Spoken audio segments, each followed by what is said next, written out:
60 000 habitants ukrainiens ciblés par des tirs à armes lourdes de la Russie. Des bombardements se font entendre de partout à Rombigny. À presque 10 km de cette ville ukrainienne se présente un autre village dans les décombres. Les dizaines d'habitants qui y vivent encore craignent le pire, mais n'ont nulle part où aller. Nous sommes ici sans un sou, sans essence, sans électricité, il n'y a rien, même pas d'eau. Les enfants étaient partis, heureusement, et le tank ukrainien est parti par là-bas. Dès qu'il s'est déplacé, les Russes ont frappé la maison. Il y a eu une grande explosion. Volodymyr Zelensky, le président ukrainien, a annoncé ce 19 avril le début de l'offensive russe dans le Donbass. Il est déterminé à se battre avec ses troupes jusqu'au bout pour défendre son territoire. Une grande partie de l'armée russe est désormais dédiée à cette offensive. Peu importe le nombre de soldats russes présents, nous nous battrons, nous nous défendrons. Nous le ferons quotidiennement, nous ne renoncerons à rien. La Russie, quant à elle, déploie sa force militaire sur le Donbass. Plusieurs villes et villages ukrainiens sont pleinement touchés par les bombardements. Parmi elles, la ville de Kremenia serait déjà tombée entre les mains de Moscou.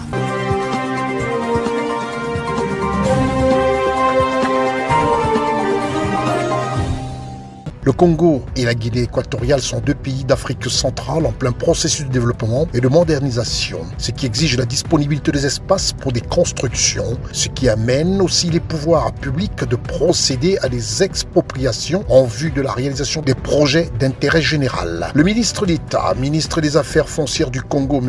Pierre Mabiala, donne ici quelques amples informations sur la loi sur l'expropriation. La loi sur l'expropriation est une loi qui fixe la procédure légale par laquelle l'État augmente l'amplitude de son patrimoine immobilier, moyennant, bien sûr, le paiement d'une indemnité juste et préalable. L'expropriation pour des causes d'utilité publique dans les deux pays, le Congo et la Guinée équatoriale, dispose des similitudes sur le plan administratif et juridique. C'est une expérience que la République de Congo, à travers du ministère d'État, qu'on est en train de découvrir la vaste expérience que le Congo a, ça va beaucoup contribuer au niveau foncier de la Guinée équatoriale. La loi 13 relative aux activités de promotion immobilière et de construction de bâtiments a été examinée lors de ces échanges. Cette loi encadre les conditions d'accès à la profession de promoteur immobilier et d'exercice des activités de promotion immobilière.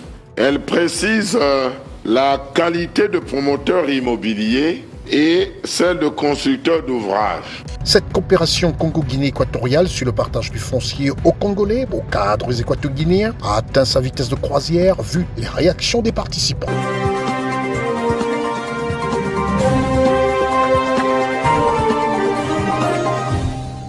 Ils sont tous présents, les responsables des établissements bancaires au Cameroun. Des signatures, échanges des parapheurs, tant de mouvements qui démontrent l'engagement du secteur privé et le Cameroun à œuvrer ensemble dans le cadre de la plateforme IGUS. Ce protocole d'accord relatif au paiement des droits, taxes et redevances sur le dit dispositif a été signé ce jeudi à Yaoundé, capitale politique. Le présent accord a pour objectif de fixer les droits et obligations des parties dans le cadre du paiement par les canaux digitaux et les opérations au guichet des banques, explique le directeur du GUS. On signe un protocole aujourd'hui qui intègre de nouveaux acteurs, mais qui consacre en fait le travail qui est effectué avec ces acteurs depuis plus de 10 ans aujourd'hui et qui a permis donc d'obtenir les résultats que vous connaissez, c'est-à-dire la sécurisation des recettes de l'État, l'amélioration de recouvrement et aujourd'hui, avec les nouveaux acteurs, nous allons encore faire beaucoup mieux, si vous voulez. Maintenant, le protocole engage toutes les parties,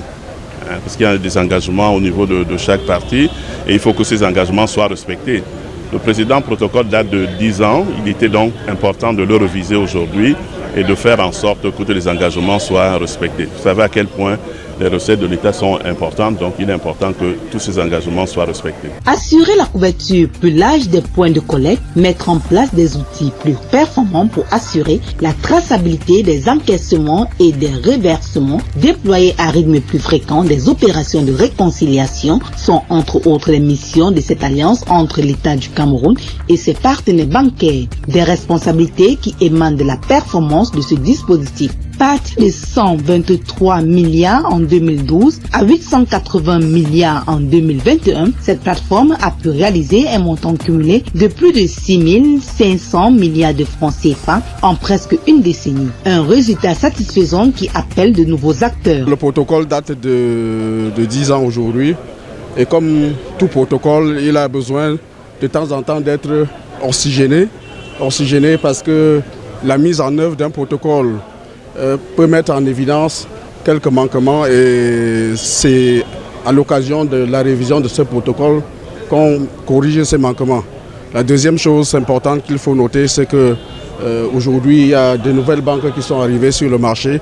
Il était important que ces nouvelles banques intègrent la plateforme IWIS. C'est le grand changement qu'il y aura.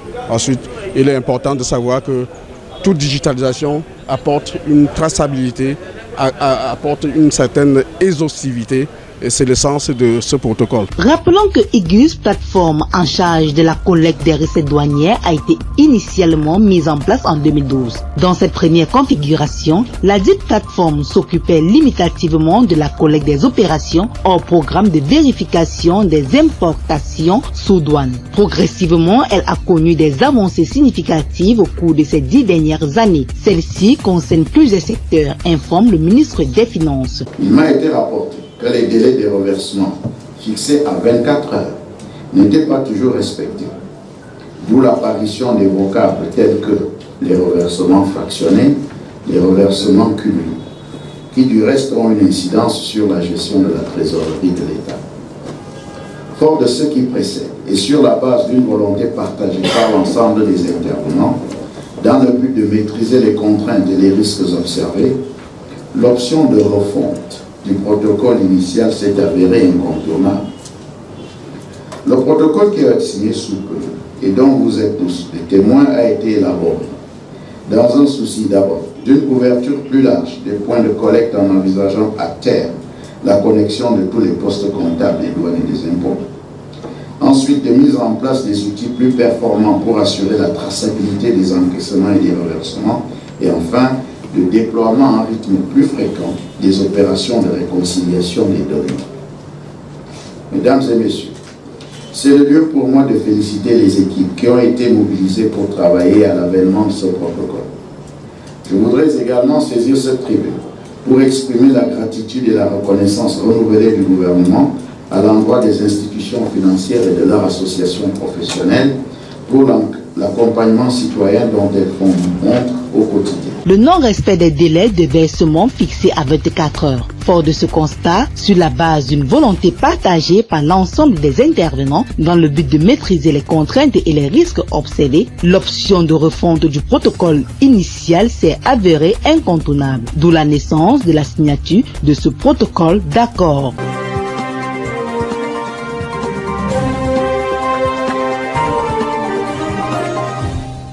Gabon. Dans sa tournée régionale de décentralisation de 54e anniversaire du PDG, le président Ali Bongo Ndimba a séjourné le mercredi 20 avril à Makoko dans l'Ogooué-Ivindo. L'information multiplex sur CNN et NTV. Le mercredi 20 avril à Makoko dans l'Ogooué-Ivindo, le président a supervisé les manœuvres médico-militaires, lui-même habillé dans un treillis comme pour dire au corps d'armée « Je suis des vôtres ». Cette initiative, lancée du temps où il était ministre de la Défense, se perpétue d'année en année. Elle permet, tout en rapprochant l'armée des populations, d'apporter des soins gratuits de qualité, préventifs préventif et curatif partout au Gabon, y compris dans les endroits les plus reculés. Une manière de rendre effective la médecine de proximité.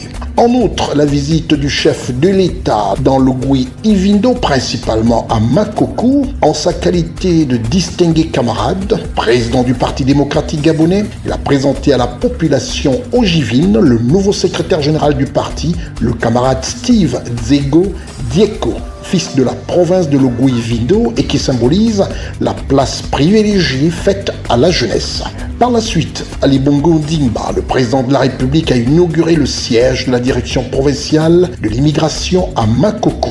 Toutes les autres provinces du pays sont en attente de recevoir et de communier avec Ali Bongo Ondimba.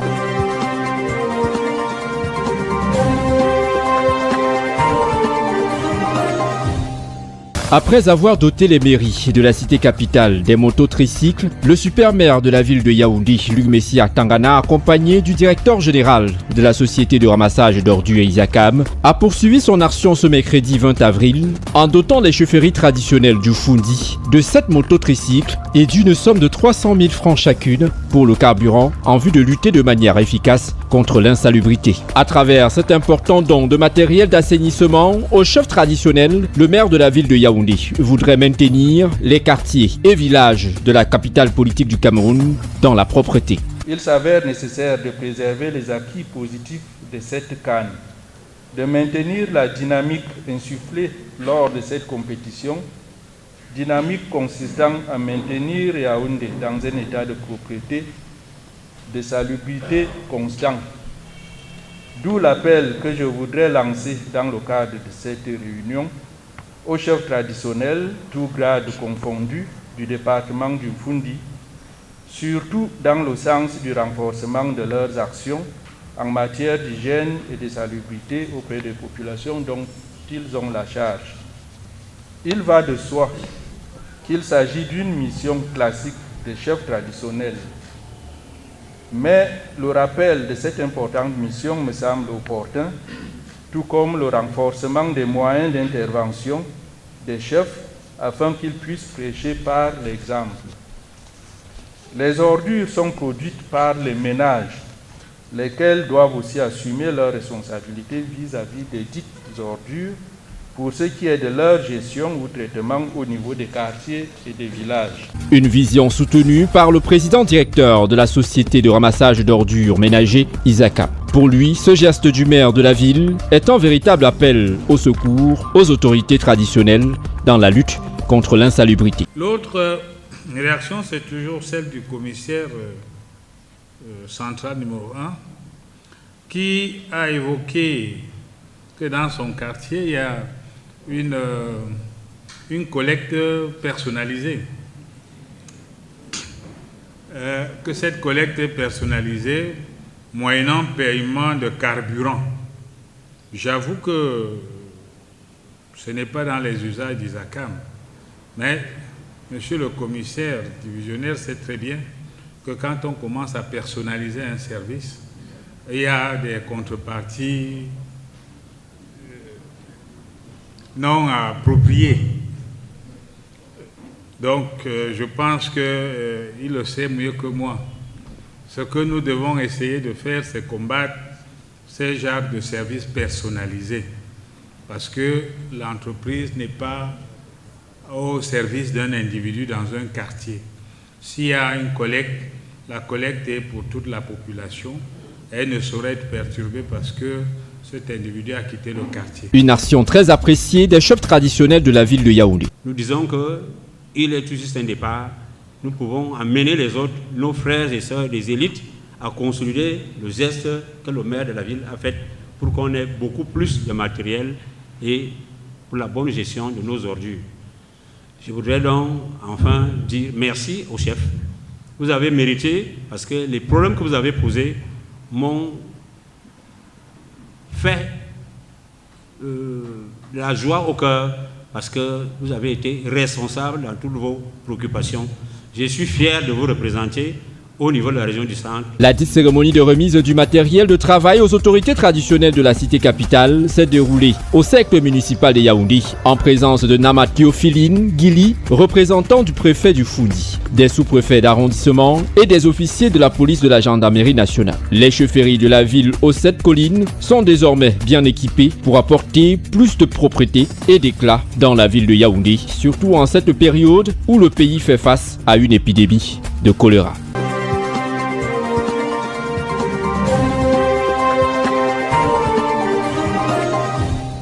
Côte d'Ivoire, édition spéciale. Le deuxième congrès de l'histoire de la Côte d'Ivoire s'est tenu le 19 avril 2022 dans la capitale administrative Yamoussoukro, avec un discours très attendu du président de la République de Côte d'Ivoire, son Excellence Alassane Ouattara. L'information multiplex sur CNN et NTV.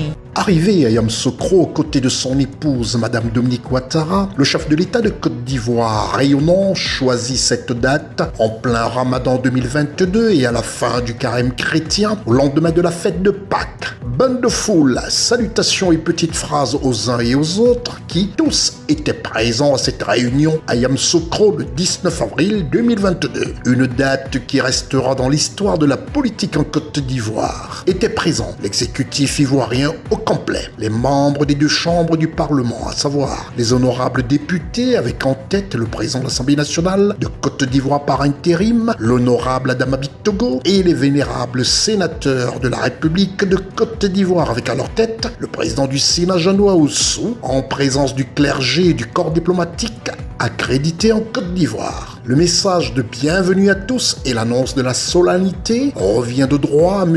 Oussou Jano, président du Sénat. Excellence, Monsieur le Président de la République, en prenant la parole au nom de la représentation nationale, à cet instant si particulier de la vie de notre nation, il me plaît de saluer avec déférence votre présence combien remarquable à cette séance du Parlement réunie à votre demande en congrès. La réunion du congrès de ce jour me donne ainsi l'agréable opportunité de réitérer mes hommages à l'homme de vision que vous êtes, dont la Côte d'Ivoire, la nation tout entière, est si fière, tant les actions de paix et de développement que vous accomplissez au quotidien pour le bien-être des populations ivoiriennes ont franchi les frontières de notre pays à une période où la conjoncture internationale est bien morose. C'est alors que son Excellence Alassane Ouattara, président de la République de Côte d'Ivoire, est invité solennellement à prendre la parole et va ainsi rappeler certaines réalités sur l'avancée de la Côte d'Ivoire politiquement et dans son développement historique. Il fera officiellement des déclarations tant attendues dans la pure tradition de l'exercice du pouvoir démocratique en Côte d'Ivoire et dans le respect de l'article 114 de la Constitution de Côte d'Ivoire. Madame la Première Dame, Monsieur le Premier ministre, Monsieur le Président du Sénat, Monsieur le Président de l'Assemblée nationale par intérim, Mesdames et Messieurs les présidents d'institutions, Mesdames et Messieurs les ministres d'État, Mesdames et Messieurs les ministres, Mesdames et Messieurs les secrétaires d'État, Excellences,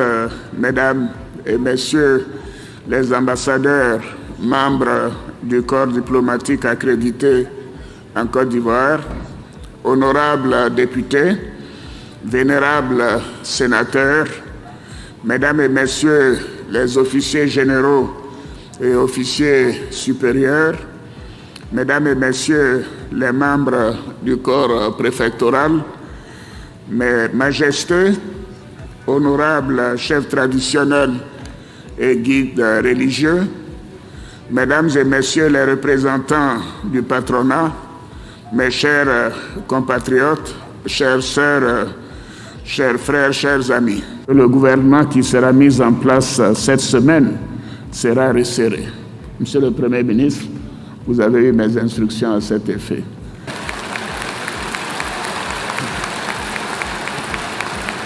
Je voudrais donc porter à votre connaissance mon choix pour occuper le poste de vice-président resté vacant depuis juillet 2020. Il s'agit d'une personnalité qui a fait la preuve de ses qualités personnelles et professionnelles à toutes les hautes fonctions qu'elle a occupées dans l'administration publique, dans le gouvernement ivoirien et à l'extérieur de la Côte d'Ivoire. C'est une personnalité ayant une grande expérience gouvernementale pour avoir occupé les fonctions de directeur de cabinet du Premier ministre de 2007 à 2010 avec rang de ministre, ministre de la Construction, de l'Urbanisme et de l'Habitat. C'est un technocrate hors pair qui a occupé de hautes fonctions à la Banque centrale des États de l'Afrique de l'Ouest et qui a su contribuer au rayonnement de notre pays en Afrique et dans le monde en tant que gouverneur de cette grande institution depuis 2011. Il a exercé cette haute fonction régionale avec compétence, rigueur et dévouement. C'est un brillant économiste, un homme compétent et travailleur qui a aidé à la réforme du franc CFA, ce qui fut une opération délicate. Enfin, c'est un homme de consensus et de probité qui a toute ma confiance. Conformément à l'article 78 de la Constitution, le Conseil constitutionnel vient de confirmer ce matin même ses conditions d'éligibilité pour être nommé à ce poste. Monsieur le Président du Sénat, Monsieur le Président de l'Assemblée nationale par intérim, honorables députés, vénérables sénateurs, mes chers compatriotes, je pense que vous l'avez bien deviné. J'ai donc porté mon choix sur Monsieur Tchemoko Meïlie Koné. Tchemoko.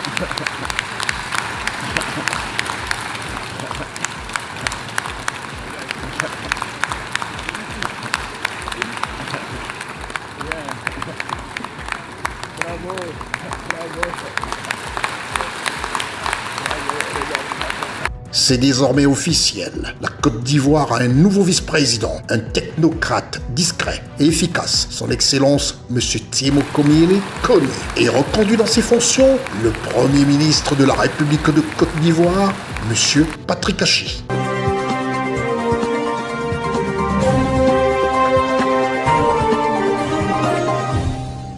Après la première assise en vue de la préparation de la célébration de Yaoundé comme capitale culturelle du monde islamique, le ministre des Arts et de la Culture, Pierre Ismaël Bidounkouat, a présidé le 13 avril dernier la deuxième réunion préparatoire de la célébration de la nouvelle capitale du monde islamique, Yaoundé. Le patron des Arts et de la Culture a interpellé la commission nationale constituée des hautes personnalités et des imams du Cameroun en charge de l'organisation de cet événement historique sur le sens du professionnalisme dans la mise en place et l'exécution des directives. Quand vous avez transmis ou élaboré un document, il est un document qui ne doit pas souffrir de quelques commentaires, puisque on doit s'en inspirer pour son application immédiate.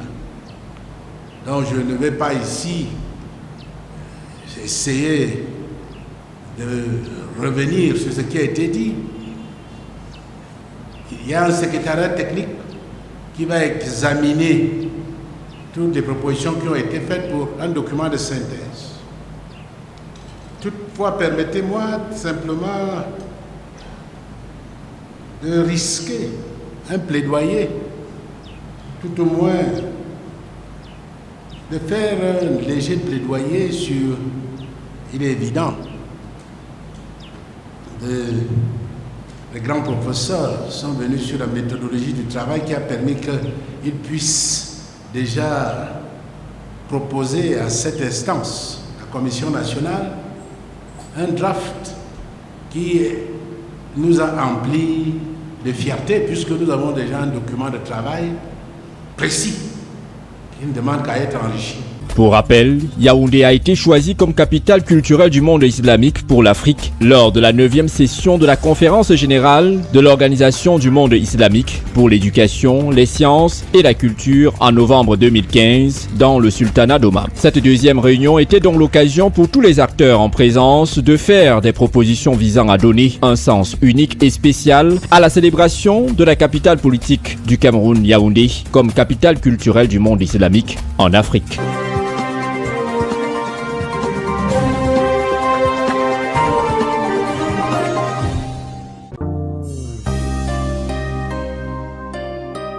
Côte d'Ivoire. Communiqué de la présidence de la République de Côte d'Ivoire. Le président de la République, son Excellence, M.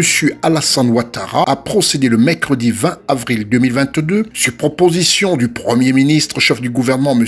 Patrick Jéromachi, à la signature d'un décret portant nomination des membres du gouvernement. Ainsi sont nommés ministre d'État, ministre des Affaires étrangères, de l'intégration africaine et de la diaspora, Madame Kandia Kamisoko Kamara, ministre d'État, ministre de la Défense, M. Téné Birahima Ouattara, ministre d'État, ministre de l'Agriculture et du Développement rural, M. Kobenan Kwasi Adjoumani, garde des Sceaux, ministre de la Justice et des Droits de l'Homme, M. Jean Sansan Kambilé, ministre de l'Intérieur et de la Sécurité, le général Vagondo Diomonde, ministre du Plan et du Développement, Mme Niale Kaba, ministre des Mines, du Pétrole et de l'Énergie, M. Mamadou Sangafowa Koulibaly, ministre de la Fonction publique, Mme Anne-Désirée Ouloto, ministre des Transports, M. Amadou Koné, ministre de l'Économie et des Finances, M. Adama Koulibaly, ministre de la Construction, du Logement et de l'Urbanisme, M. Bruno Nabane Kone, ministre du Budget et du Portefeuille de l'État, M. Moussa Sanogo, ministre des Eaux et des Forêts, Monsieur Laurent Tchakba, ministre de l'Équipement et de l'Entretien routier, Monsieur Amédée Kofi Kwaku, ministre de l'Éducation nationale et de l'Alphabétisation, Madame Maria Toukone, ministre du Commerce, de l'Industrie et de la Promotion des PME, Monsieur Souleymane Diarasouba, ministre de la Réconciliation et de la Cohésion nationale, Monsieur Bertin Kwadiokonan, ministre des Sports, Monsieur Paulin Claude Danho, ministre des Ressources animales et halieutiques, Monsieur Silitié Mokotoré, ministre de la Communication et de l'Économie numérique, porte-parole du gouvernement, M. Amadou Koulibaly, ministre de la Promotion de la Jeunesse, de l'Insertion professionnelle et du Service civique, porte-parole adjoint du gouvernement, M. Mamadou Touré, ministre du Tourisme, M. Siandou Fofana, ministre de l'Enseignement supérieur et de la Recherche scientifique, M. Adama Diawara, ministre de la Santé, de l'Hygiène publique et de la Couverture maladie universelle, M. Pierre Dimba, ministre de l'Hydraulique, de l'assainissement et de la salubrité, M. Bouaké Fofana, ministre de la promotion de la bonne gouvernance et de la lutte contre la corruption, M.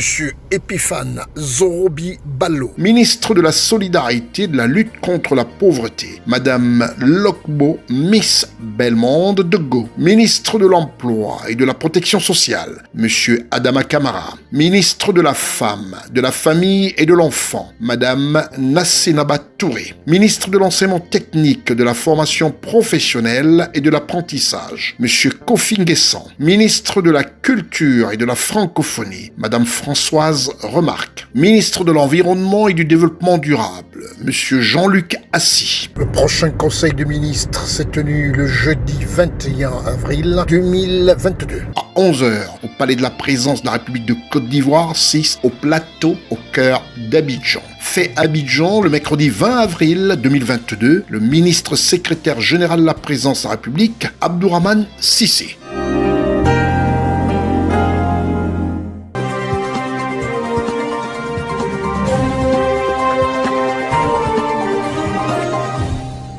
Le 20 avril 2022, le président gabonais s'est rendu dans le Gouy-Vindo pour, dans un premier temps, inspecter les opérations médico-militaires où, durant 7 jours, des soins à la fois préventifs et curatifs seront dispensés aux populations locales par le corps médical issu de la défense nationale. La deuxième étape, toujours dans le Gouy-Vindo, a permis au chef de l'État gabonais Ali Bongo Ondimba d'aller à la rencontre des fils et des filles des 4 départements de l'Ogooué-Vindo du Parti démocratique gabonais qui ont fait le déplacement par milliers à la place de l'indépendance de Makoko. Durant cette rencontre qui a attiré plus d'un, le maire de la commune de Makoko a pris en premier la parole pour souhaiter une chaleureuse bienvenue au chef de l'État gabonais, son Excellence Ali Bongo Ondimba. Par ailleurs, président national du Parti démocratique gabonais. Dans son intervention, le président de la République gabonaise, son Excellence Ali Bongo Ondimba, a remercié la province Ogooué-Vindo pour le soutien permanent en toutes circonstances. Comme vous le savez,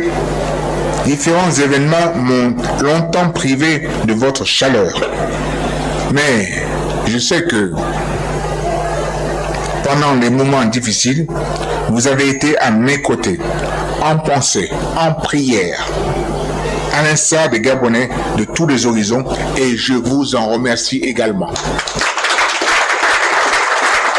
Son Excellence le Président de la République gabonaise, Ali Bongo Ondimba, a profité de la rencontre pour présenter le nouveau secrétaire général du Parti démocratique gabonais, M. Steve Nzego Dieko, désigné le 9 mars dernier et qui est originaire de cette province de l'Ogooué-Vindo. Ogivine. Pour terminer, je voudrais simplement saisir l'occasion de cette rencontre pour vous présenter le nouveau secrétaire général du Parti démocratique gabonais, le camarade Steve Nzego Dieko, votre fils. La rencontre avec le chef de l'État gabonais a mis la ville de Makoko en effervescence. Nous, les Ogivines de l'Ogooué-Vindo, les titulaires, nous sommes contents de recevoir notre président dans notre province et nous souhaitons la bienvenue à Makoko. Je remercie mon père Ali Bongo Ondimba d'être là avec nous. Vraiment, je suis très contente que Dieu le protège jusqu'à. Nous sommes dans la joie, ça fait longtemps. On voit le président, vraiment on est dans la joie, on est vraiment content de voir notre président ici à Makoko. Le chef de l'État gabonais, son Excellence Ali Bongo Ondimba, va séjourner pendant 24 heures en territoire ogivine et a regagné Libreville le 21 avril 2022. Restez des nôtres et bonne suite des programmes sur CNN et NTV.